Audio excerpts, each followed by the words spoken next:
Gostaria de falar convosco hoje, nesta manhã, pela graça de Deus, acerca dos dons, ou da habilidade, ou sobre todas as coisas de sabermos desenvolver os dons que Deus nos dá.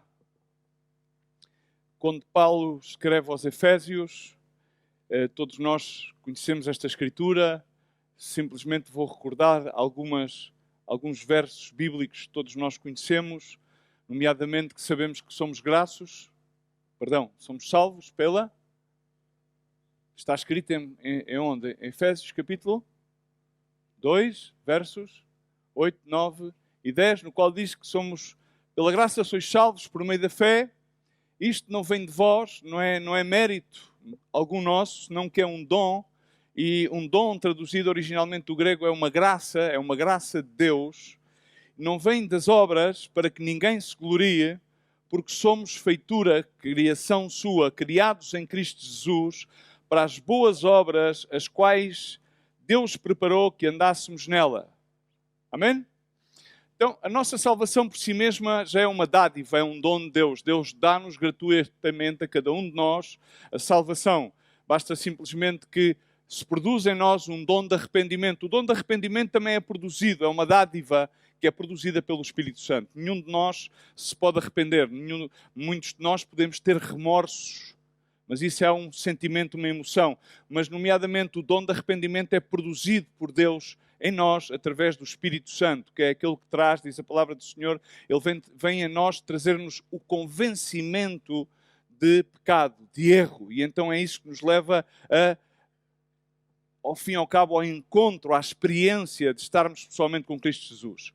Então, a primeira coisa que devemos entender é que todos nós, a própria salvação é uma dádiva, é uma graça dada. Mais adiante, em Efésios 4, no verso 7 e 8, diz que a graça foi dada, o dom foi dado, a graça é igual a dom, a cada um de nós, segundo a medida do dom de Cristo, significa segundo o carácter de Cristo em cada um de nós. Pelo que diz, Ele subiu ao alto, levou cativo, ou seja, levou sobre Ele o cativeiro, ou seja, significa o peso de pecado, o édito da culpabilidade que estava sobre nós, que nos fazia culpados, condenados, Ele levou sobre Ele e deu dons aos homens. Não somente nos deu a salvação, o dom da graça, que é a graça principal, senão a seguir deu dons. Há mais da graça da salvação, a seguir ele repartiu dons. Evidentemente, o capítulo 4 a seguir começa a falar dos ministérios, as graças dos dons dos ministérios, que não é isso que eu quero nesta manhã abordar. Quero abordar que todos os homens, mesmo aqueles homens, quando digo homens, entendamos que são homens e mulheres, ok? Não vou falar o politicamente correto, todas as outras coisas que hoje se desenvolvem neste mundo genérico e abrangente, sem qualquer tipo de exclusão de partes, mas mesmo aqueles que não aceitam a Cristo Jesus ou que não o reconhecem como seu Senhor e Salvador, têm dons, têm habilidades. Essas habilidades, naturalmente, vêm de uma genética que foi dada por Deus. Significa, quando tu encontras alguém que é bom na música e desenvolveu esse dom foi dado por Deus. Não foi algo que ele mesmo aprendeu. Todos os dons são dados por Deus. E é isto que vamos achar aqui uma figura de estilo que é a vida de David, que é algo simples, quase todos nós somos muito familiares. Porquê? Porque David era um bom arpista, era músico. Provavelmente, se fosse nos dias atuais, tocaria bem a guitarra. Seria tipo um John Mayer ou, não sei, alguém assim do tipo. Simplesmente por fazer aqui uma analogia. E Deus espera que todos nós, principalmente aqueles que somos filhos de Deus, que aceitamos a Jesus Cristo como Senhor e Salvador, saibamos identificar aqueles dons que inatamente Deus já nos deu E depois, quando Ele veio à nossa vida, ou nós o encontramos, fomos buscá-lo a Ele, mas na realidade Ele andou sempre a procurar-nos, com os seus laços de amor, atrair-nos a eles, levar-nos à sua salvação. Então nós temos a responsabilidade de identificar os dons e de desenvolvê-los diligentemente, ok? Em 1 Samuel 16:13, diz assim a palavra do Senhor: então Samuel tomou o vaso de azeite e ungiu. Está a falar aqui quando Samuel, já depois de que o Senhor de alguma maneira o chamou a atenção de que, ok, Saúl já lhe passou o arroz, como se diz em Espanha, é necessário agora que eu escolhi um homem que é conforme o meu coração, vai à casa de Jessé. Ele confundiu-se com os irmãos de David, até que depois perguntou. Toda a gente conhece a história? Ok? Todos conhecem? Estamos em linha? Ok. Então aí já entramos na fase final da história, onde já David é chamado do campo. Então aí o Senhor identifica que é David e Samuel ungiu, e ungiu no meio dos seus irmãos naquele dia. O Espírito do Senhor se apoderou, veio sobre David. Depois Samuel se levantou e voltou para Ramá, e então o Espírito do Senhor retirou-se de Saúl. Saúl e o atormentava um espírito maligno de parte do Senhor. Então os criados de Saúl lhe disseram: eis agora um espírito maligno da parte de Deus que te atormentam. Ou seja, Saúl ele próprio não tinha a percepção que estava atormentado.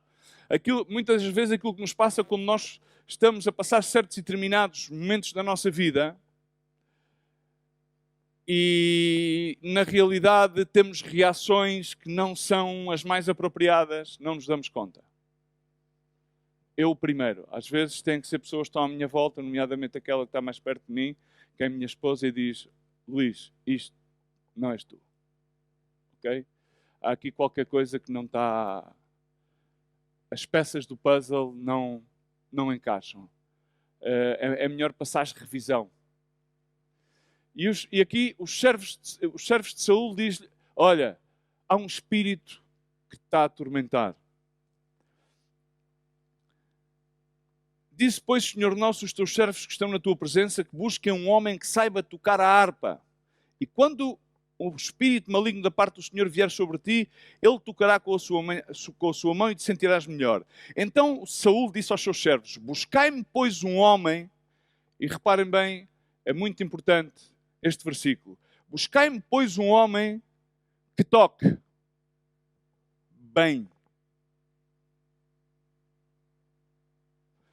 Porque muita gente pode tocar. Ou seja, muita gente tem a carta, mas não são todos aqueles que conduzem bem. Muita gente sabe tocar, mas nem todos tocam bem. Busque-me, pois, um homem que toque bem. Quando nós vamos a Gênesis, vemos que continuamente a passagem, e eis que o Senhor tudo fez bem. Não, podia simplesmente fazer. Nós estamos acostumados a uma mentalidade de fazer.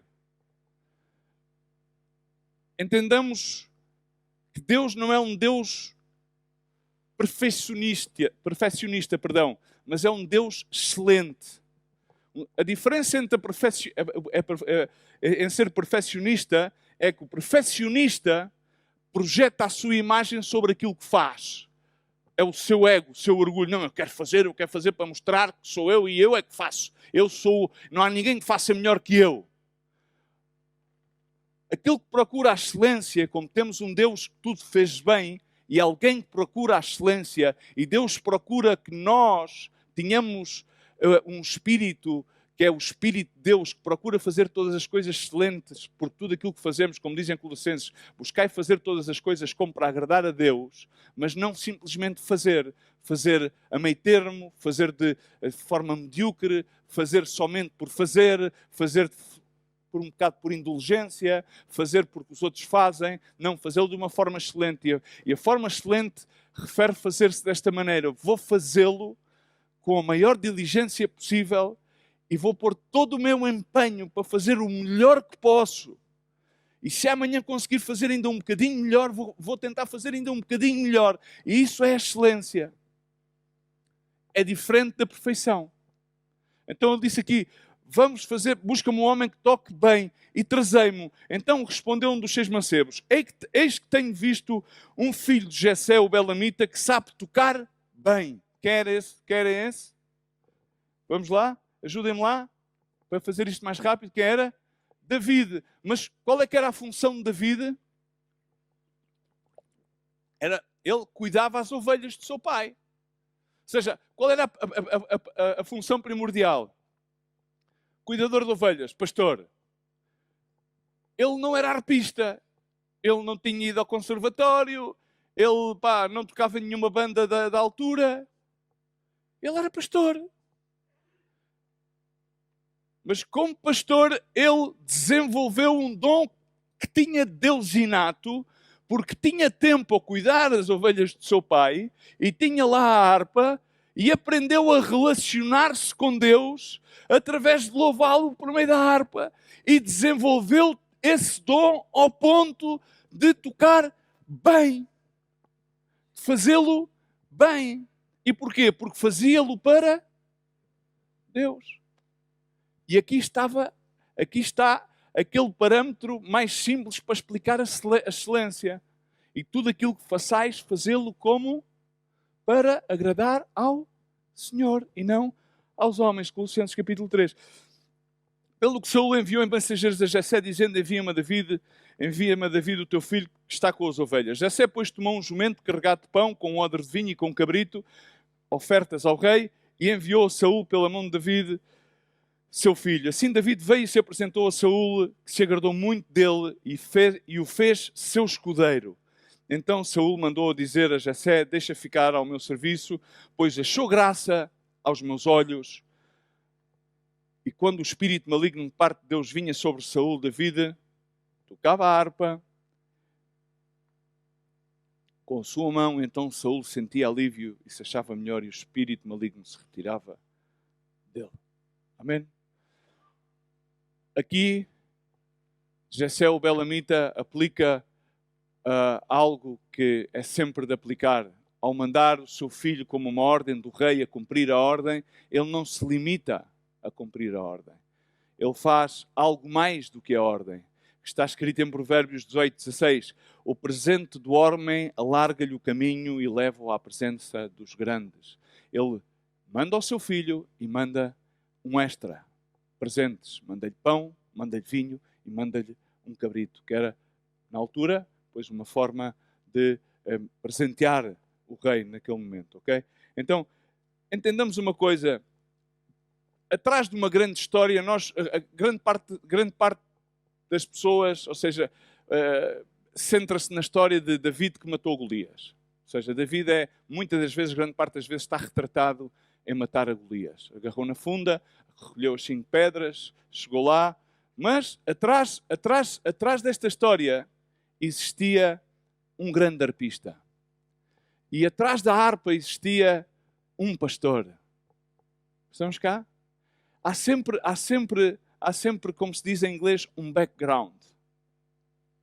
Não há uma grande vitória sem haver um background.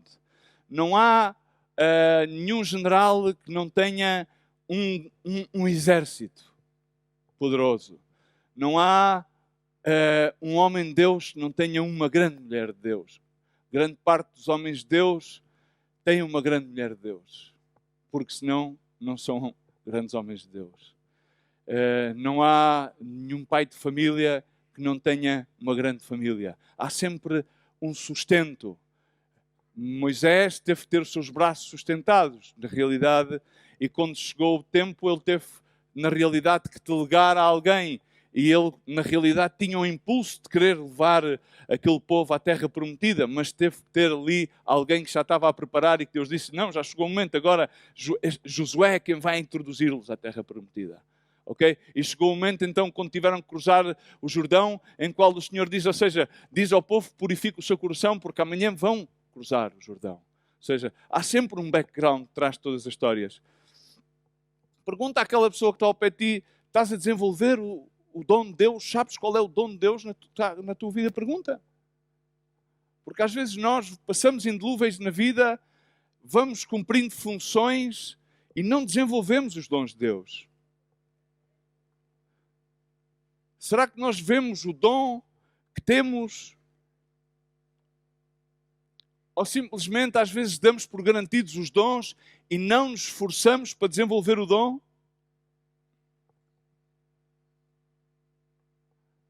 Será que não podemos entender que a grande vitória de David foi porque David,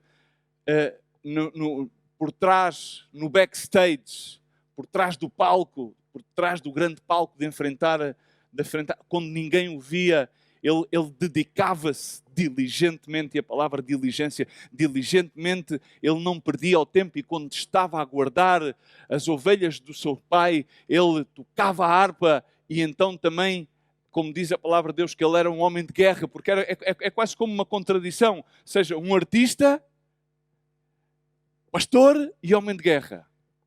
Epá, parece que não quadra. Ou seja, hoje em dia, um artista, pois alguém muito delicado, alguém que está num ateliê, ou seja, este era um homem de campo, estava no campo, era artista, tinha mãos para a arte e ao mesmo tempo era valeroso para a luta.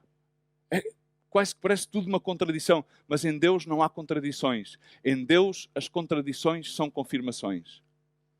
Porque Deus unge-nos para cumprir um propósito.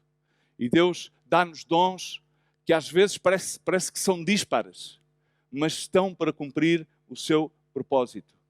Deus não se manifesta por si mesmo, mas para si e para cumprir um propósito daquilo que Ele depositou em nós. Tal como diz aquele versículo de Filipenses 11 que está ali escrito, tendo por certo isto mesmo, que aquele que em vós começou a boa obra a aperfeiçoará até ao dia de Jesus Cristo.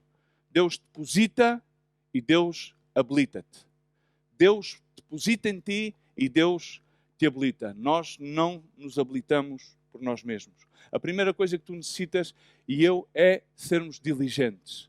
Não sermos tardios, não sermos, desleixados, não sermos negligentes. Quantas horas passou da vida a tocar? E em cima tinha que agarrar e defender-se as ovelhas do urso e do leão. Aí, continuamente, onde ninguém o via.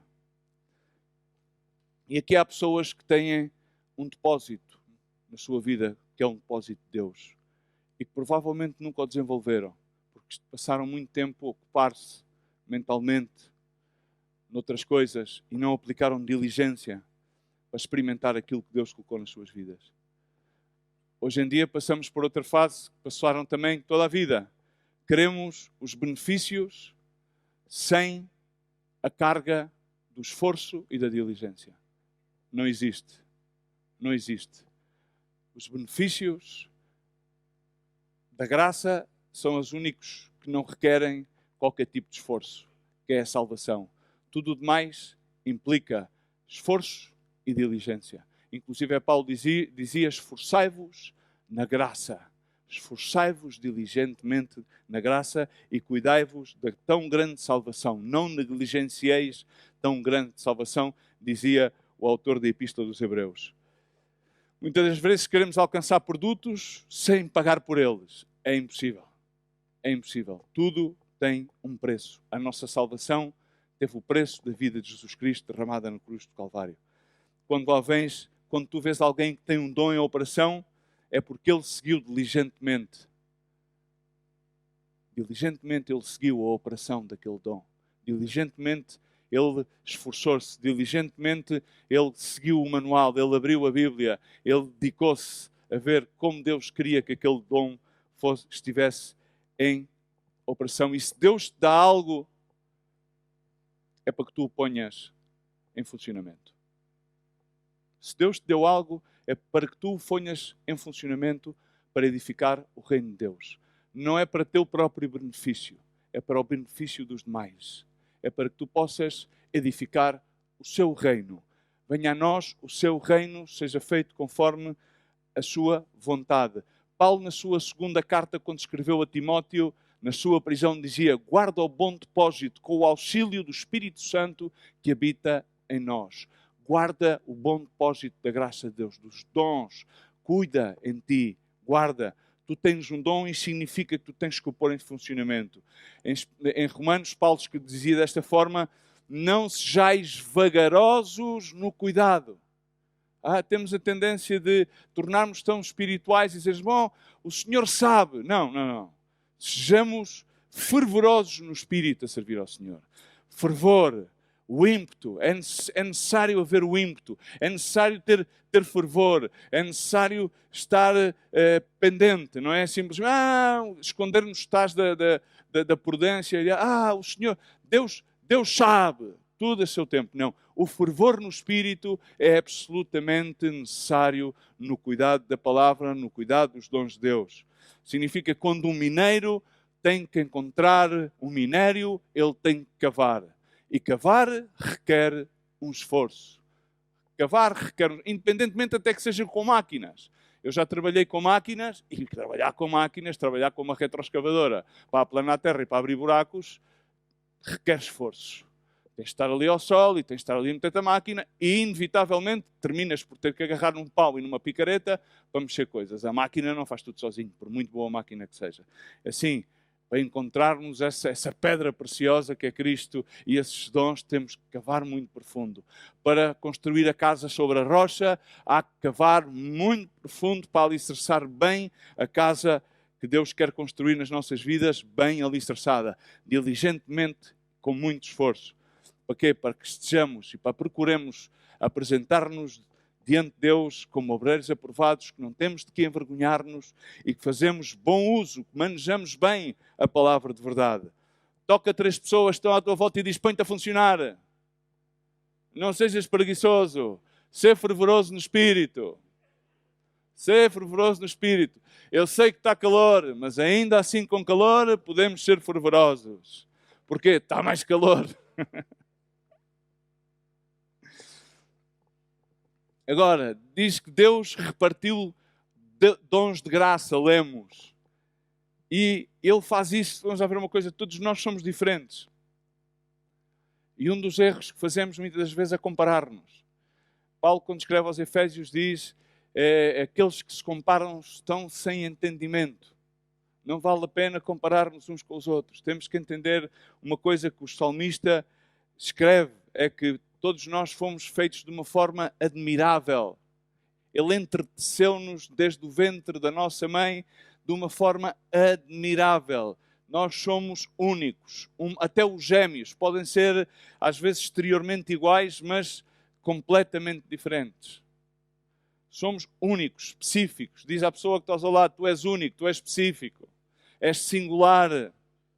Tens um chamado e um propósito singular, único e específico. Ninguém pode cumprir o propósito de Deus, senão tu. Ninguém. Ninguém pode cumprir. E se eu não cumpro o propósito de Deus na minha vida, vou deixar uma lacuna. Se tu não cumpres o propósito de Deus na tua vida, vais deixar uma lacuna, porque nós somos um edifício, somos como pedras vivas. 1 Pedro diz: somos como pedras vivas, estamos a fazer um edifício como pedras vivas, um edifício vivo. É o que Deus está a fazer, todos nós no corpo de Cristo, neste edifício maravilhoso, vivo, que Deus está a levantar nesta terra. Temos uma função que é inigualável e insubstituível. Bom dia. Inigualável e insubstituível. Dom de graça específico que temos que desenvolver com diligência, com fervor, com trabalho. Paulo disse aos Coríntios, a defender o seu ministério desta forma, no capítulo 15, verso 10 em adiante: entretanto, o que eu sou agora, tudo porque Deus derramou grande bondade e graça sobre mim, e não sem resultados, pois eu tenho trabalhado mais arduamente que todos os outros apóstolos, embora não fosse eu que efetivamente o estivesse a fazer, mas sim Deus operando em mim para me abençoar. Amém? Paulo defendia o seu apostolado e dizia, ok, eles comparavam-se, os coríntios, com uma grande confusão, todos cabeçãos, uma igreja cheia de gente intelectualmente rica, doutrinalmente com diferentes doutrinas, diferentes vertentes, depois também muito poderosa a nível monetário, e ele defendia-se, e ele dizia, não, ok, eu cheguei àquilo onde cheguei pela graça de Deus, foi Deus que me trouxe até aqui, mas olha uma coisa, isto não foi em vão, não sou eu que estou a fazer nada, é a graça de Deus que está a operar em mim. É pela sua graça. Agora, Paulo estava aqui a transparecer, ou seja, eu não fiz isto assim de mãos a abanar, eu diligentemente propus-me a fazer a obra de Deus. Quando Deus me chamava para vir a Corinto, eu ia a Corinto. Quando Deus me chamava para ir a Galácia, eu ia à Galácia. E eu convinha-me, ou seja, é-me imposta a necessidade que eu prego o Evangelho. Fazê-lo sempre e fazê-lo, conforme disse, de uma forma excelente. Buscai-me, pois, um homem que saiba tocar bem. Diligência vai sempre acompanhada de excelência. Diz à pessoa que está ao teu lado. Não seja só diligente, seja excelente. Deixa a mediocridade. Deixa a mediocridade. Não, há que fazer as coisas bem. Não sai bem à primeira, vamos fazê-las melhor, um bocadinho melhor, um bocadinho melhor. Há sempre que ir um bocadinho mais além. Sempre se consegue fazer um bocadinho melhor. Se Deus está connosco, ok? Se é a sua graça que opera em nós, não é para evidenciar-nos. É para que se evidencie a graça de Deus em nós. Fazemos pelo favor do Senhor que tem em nós. Já que servimos a Deus, por que não servi-lo com excelência? Por que não? Porque vamos... já que vamos limpar a casa, por que não limpá-la bem? Por que não? Se já que Deus é um Deus de ordem, por que é que não temos as coisas ordenadas? Digo eu, ou seja, se vivemos numa comunidade cristã, por que é que temos que ter uma comunidade hipster em vez de ter uma comunidade em ordem? Eu não entendo. Às vezes olho para as nossas comunidades e entro numa comunidade e fico abismado. As coisas têm que estar ordenadas. Há que ordenar as coisas. E depois vimos para o púlpito dizer que Deus é um Deus de ordem. Depois chegamos à tua casa, é que são ninhos. Não, põe os ninhos em ordem, hijo. Põe os destes pequeninos em ordem. Ei, céu! Quartinho limpinho. Pois, filho, exercício ao menino pequenino, que ele depois não é só na Bíblia. Ou seja, porque a Bíblia é o espelho da que são as coisas práticas no dia a dia. Ensina o ninho a dizer bom dia quando alguém entra em casa. É boas maneiras e boa educação. Não é que passe qualquer pessoa e ele está de cara dura e uma pessoa diz bom dia. Ele fica a olhar para ti assim, okay, mas não te educam cá em casa? São coisas básicas. Deus é um Deus de ordem. O bom senso e a boa educação... o que queres que eu te diga? Às vezes encontro mais boa educação e mais bom senso daqueles que são ateus do que às vezes dentro da própria comunidade. Às vezes é uma tristeza, é uma dor de coração. Ou seja, a excelência faz parte destas coisas. Ou seja, o que não é normal é que a gente entremos numa casa e andemos meias por um lado, calças pelo outro. É que estou muito atrapalhado, há tempo para tudo. Eclesiastes diz, há tempo para tudo. Até há tempo para morrer. Há tempo para tudo. E a tudo chega ao seu tempo. Assim que não precisamos estar ansiosos por coisa alguma. É bom que tenhamos ordem em todas as coisas. E busquemos a ordem. Faz parte de ser excelentes no serviço ao Senhor. Faz parte de que demos testemunho nas coisas mais simples. O testemunho não é chegar aqui e dizer, não, é que o Senhor fez isto na minha vida e o outro. O excelente é quando alguém te acompanha no dia a dia ou quando alguém nos venha visitar às nossas comunidades, possam entrar e dizer, esperava que isto fosse diferente. Afinal, esta malta tem as coisas em ordem. Porque quando vão a qualquer outro sítio, vêm caos. E como nós não vivemos com um Deus de caos, vivemos num Deus de ordem, então temos as coisas em ordem.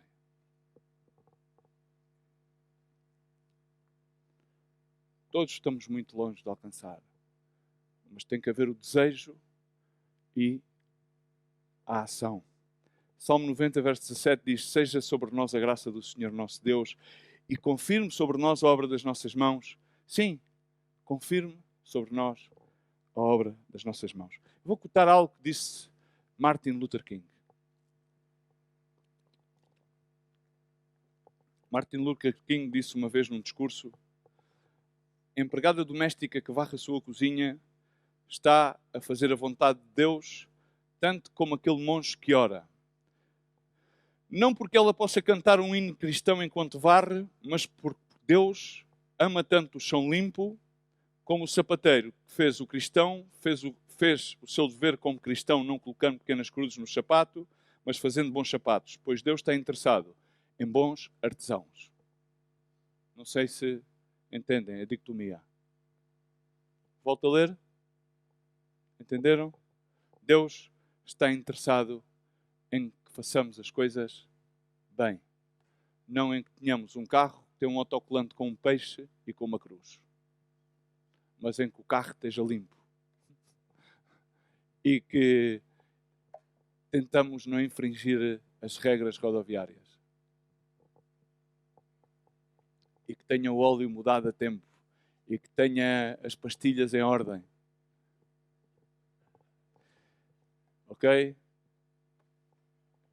E que façamos as coisas ordenadamente. Deus não está interessado em que proclamemos aquilo que façamos, mas tudo aquilo que façamos, façamos-o com excelência, com diligência e com expressão do nosso amor por Ele. E com a nossa própria e única identidade, que é uma palavra esquisita em português, que é unicidade. Somos únicos. A forma como eu vou fazer não vai ser a forma como Ele vai fazer, não vai ser a forma como Ele vai fazer. E às vezes aí nós, aqueles que lideramos, pecamos. E eu peco por exagero. Cada vez mais aprendo a que ninguém vai fazer as coisas da maneira que eu quero que vocês façam. Porque eu tenho uma forma única de as fazer. E então tenho que às vezes simplesmente retroceder para que as pessoas façam as coisas da maneira que eles fazem. E vão fazê-las dessa forma, que foi a graça que Deus.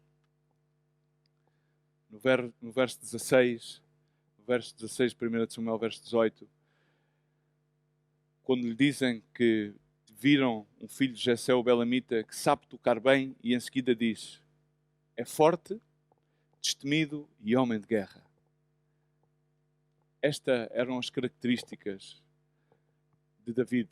Não era só um homem que tocava bem a harpa, mas era um homem que era forte, destemido e era um homem de guerra, apesar de ter um aspecto franzino depois, porque era ainda bastante jovem.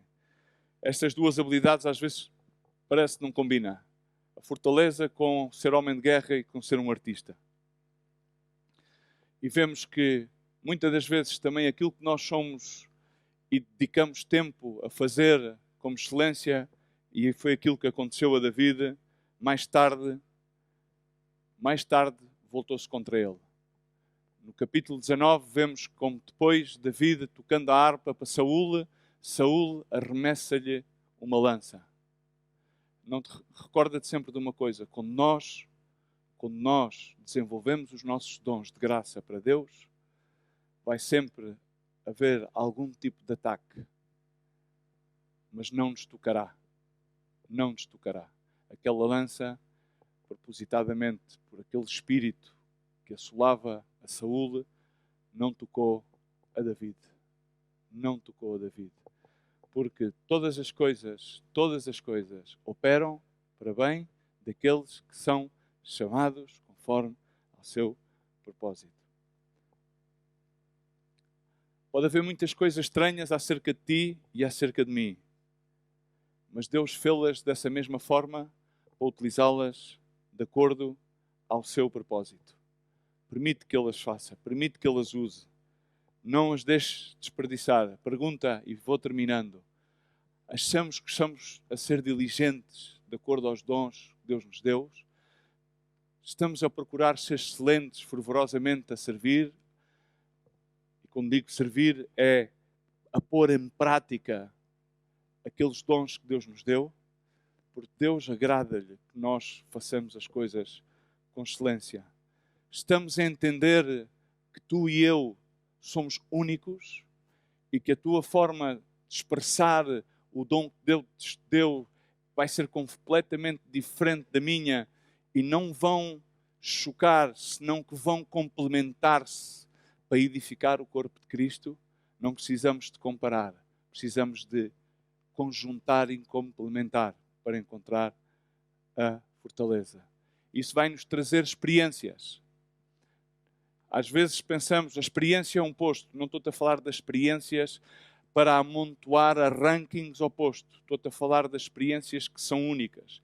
E cada experiência única que nós temos mutuamente com Cristo vai-nos dar uma bagagem espiritual para contribuir mais para a edificação do corpo. Cada experiência contribui mais para que sejamos mais íntimos. E à medida que David foi tocando, também e à medida que ele foi vendo as reações de Saul, ele não ficou magoado com o arremesso da seta. Não ficou... O que é que aconteceu? Por isso é que a palavra de Deus diz, não ignoremos as maquinações do inimigo. Estejamos preparados. Estejamos preparados porque a qualquer momento pode acontecer qualquer situação. Às vezes há cristãos, aconteceu-me isto subitamente. Não, estejamos preparados. Não ignoremos as maquinações do inimigo. Não ignoremos os ardis de Satanás. Senão estejamos sempre preparados. Fortalecemos-nos, pois, assim na graça do Senhor. Não te surpreendas. Diz, não vos surpreendais, diz a palavra do Senhor. Aquilo que mais me espanta é que muitas vezes as pessoas surpreendam-se. Não. Quando nós estamos empenhados a ser diligentes, a procurar a excelência, estamos a ser fervorosos, estamos a entender a expressão única da graça de Deus na nossa vida e na vida dos irmãos, estamos a complementar-nos, estamos a permitir que as experiências nos enriqueçam para fortalecer-nos na graça do Senhor, então, irmãos, nada nos surpreende, porque o Senhor está connosco. Não nos surpreende. Sucedem coisas, mas nós estamos alerta, como soldados, estamos alerta. Não baixamos os braços, estamos alerta. E termino com a escritura de Efésios 6:10. No demais, irmãos, fortalecei-vos no Senhor. É tempo que nos fortaleçamos no Senhor, continuamente. Não nos surpreendamos. Não nos surpreendamos daquilo que vem amanhã. A palavra de Deus continuamente diz, preparai-vos, estai preparados para o dia mau. Os dias são maus. Sim, as situações não são aquelas que nós esperávamos, desejávamos sempre melhor. Tínhamos por certo uma coisa, que aquilo que está por diante sempre será melhor. Mas não nos surpreendemos do fogo ardente da prova. Não ignoramos as maquinações do inimigo. Não. Fortalecemos sim no Senhor e na força do seu poder, como revestindo-nos da armadura de Deus, diz a palavra do Senhor. Para quê? Para poder estar firmes contra as astutas ciladas do diabo.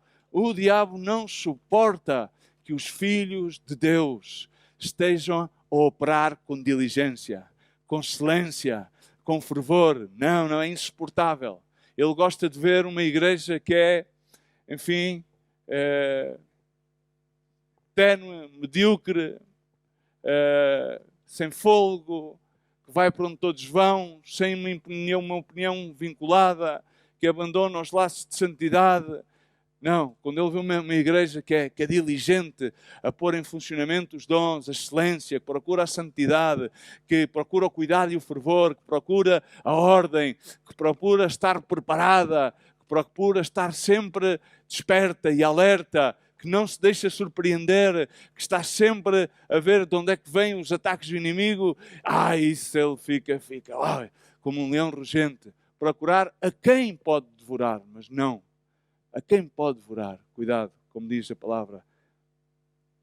Mas se nós permanecemos firmes, entendamos, não temos luta contra carne, não temos luta contra carne humana, não temos luta contra os sistemas. Os sistemas do homem vão cair por ele mesmo. Mas sim contra principados e potestades, contra os príncipes das trevas deste século, contra as hostes espirituais de maldade nos lugares sociais. Portanto, irmãos, façamos uma coisa. Levantemo-nos agora, como soldados. Ponhamos a mão, uns diriam noutro sítio, mas ponhamos-nas, não vou dizer no coração. Os soldados romanos punham-nas noutro sítio, para dar testemunho. Mas levantemos as nossas mãos ao céu. Havendo tomado a armadura de Deus, estamos preparados para resistir ao dia mau. E havendo comprometidos a diligentemente operar os dons de Deus, a procurar a excelência, a procurar o fervor, a entender que todos nós somos únicos e específicos e temos um propósito a cumprir para que Deus possa manifestar a sua graça. Vamos esforçar-nos nessa graça, diz a palavra do Senhor, havendo feito tudo, permaneçamos firmes no chamado. Deixemos todo o peso do embaraço. Limpemos toda a contaminação de carne, de espírito e corramos a carreira que nos está proposta com os olhos postos em Cristo Jesus. Pai, no nome de Jesus Cristo, agradecemos pela Tua palavra, Senhor. Agradecemos pelo privilégio que é de servir-te, Senhor. Agradecemos por cada um dos irmãos que estão aqui, Senhor. Heróis, heroínas, Senhor, da fé. Senhor, dá-nos a graça, Senhor, de limpar-nos, Senhor, de tudo aquilo que vem a carregar-nos, Senhor. Das pressões, Senhor, emocionais, Senhor, das feridas, das crostas que foram criadas no caminho, que caiam por terra, Senhor. Queremos aligerar-nos, Senhor, de todo o peso do pecado que nos assedia. Senhor, queremos diligentemente, Senhor, procurar desenvolver os dons que colocaste nas nossas vidas. Senhor, procurar a excelência de estar sempre no fervor do Teu Espírito, Senhor. Senhor, perceber e ter a perspectiva, Senhor, da unicidade de cada um dos irmãos e ter essas experiências únicas que possam contribuir para a edificação do Teu corpo, Senhor. E resistir firmes no dia mau, Senhor, porque Tu estás connosco, Senhor, e queremos continuar a caminhar, Senhor. Queremos continuar a caminhar com a gloriosa luz de Cristo Jesus a brilhar sobre as nossas vidas e sermos esse remanente, Senhor, que Tu estás a levantar e que Tu escolheste, Senhor, para fazer brilhar, Senhor, nos momentos de maior escuridão à face desta terra e podermos dar resposta, Senhor,